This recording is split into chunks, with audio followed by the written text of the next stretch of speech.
Hi, I'm Wei-Yao from National Jiao-Tong University in Taiwan. Our title is a sentiment classifier with robust model-based ensemble methods. We are Team Yankee, and my teammates Kai-Shang Chang and Yu-Chen Tang are also from National Jiao-Tong University. Here are our scores in 2 rounds. We got 3rd place in both rounds. In preprocessing stage, we focus on increasing tokenizer coverage. That means how many tokens are known from the tokenizer. Here we use Roberta-based tokenizer to observe preprocessing results. First of all, these are proportion of raw training sets. The dataset has 2 columns, text and reply. We can find that text coverage of Roberta-based tokenizer is around 77%, and reply coverage of tokenizer is around 73%. We carefully convert some words to our desired format and increase the coverage of tokens with these preprocessing methods. Besides usual methods like punctuation, apostrophes, and special character conversions, since there are emojis in the dataset, we do demogize to convert emojis to their corresponding meanings. And we also apply detweetize to replace some tweet-style words to formal words to increase coverage, like IDK will be converted to I don't know. After this preprocessing, both text and replies coverage increased to over 90%. This shows our preprocessing methods is helpful on tokenizer coverage. We further do some exploratory data analysis to see what else are unknown tokens. From this table, we can see these out-of-vocab tokens still have a chance to tokenize to what we expect. Like median dark may be tokenized to median, hyphen, and dark. We can perform these methods on developed data and testing data. And we can see both sets have similar proportion compared with training set.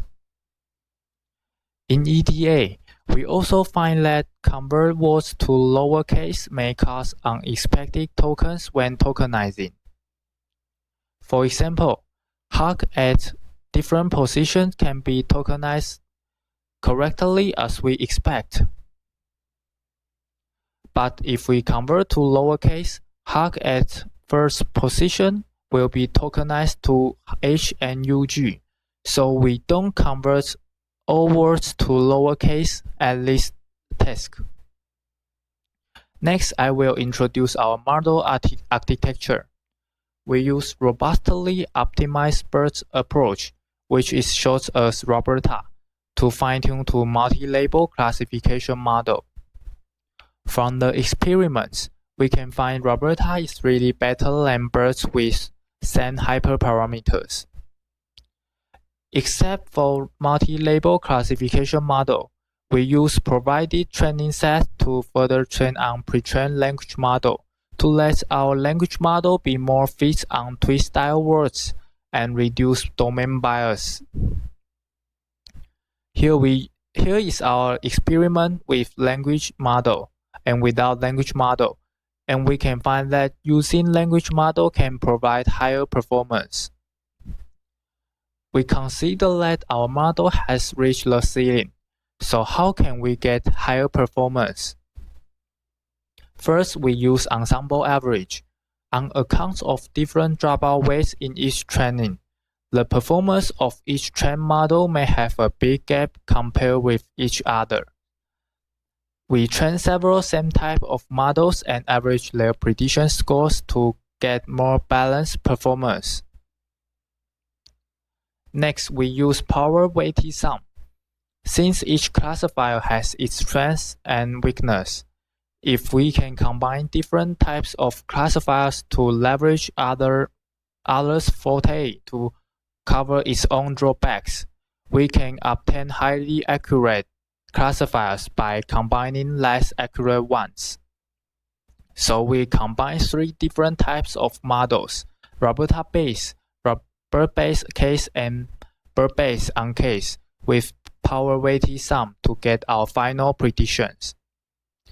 So how do we select our power? We can select this power based on the gap we want. For example, if we want lower scores closer to large scores, then you can select the power smaller than 1. So this is our final results. Using ensemble methods can slightly increase some performance. And this is my presentation. Thanks for your attention.